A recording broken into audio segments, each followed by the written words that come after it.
یو کس ته به څنګه پته لګي چې زما عمل د الله په دربار کې قبول لیکو نه. دا هر چا دا تمنا چې زما عمل له الله قبول کی او ما چې څومره ځان ستړی کړی دی ما ته به پته څنګه لګي چې زما د عمل اوس قبول لیکو نه. د عمل د قبولیت اسانه نتیجه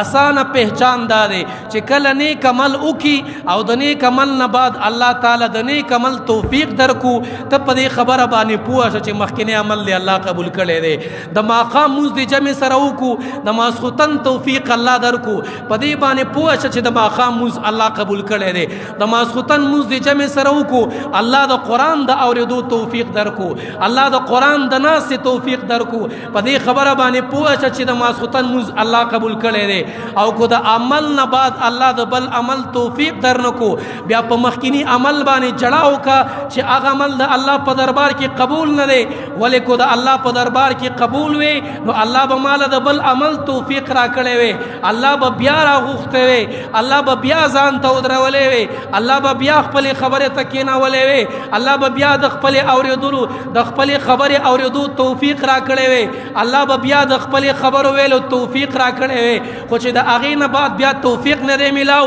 مخکینه عمل می الله ته قبول نه دی. او عبد الله ابن عباس ووي کومه ته پته ولګي چې زما یو عمل د الله په دربار کې قبول لې یو عمل او بل طرف ته د دنیا څوک د سرو سپینو نه ډکه کی ما ته دغه یو نعمت د قبولیت مقابله کې دا سرو سپین هیڅ هم نخکاری. ابو دردا بویل رضی الله تعالی عنہ کومه ته پته ولګي چې یو مزمه د الله په دربار کې قبول لې یو مز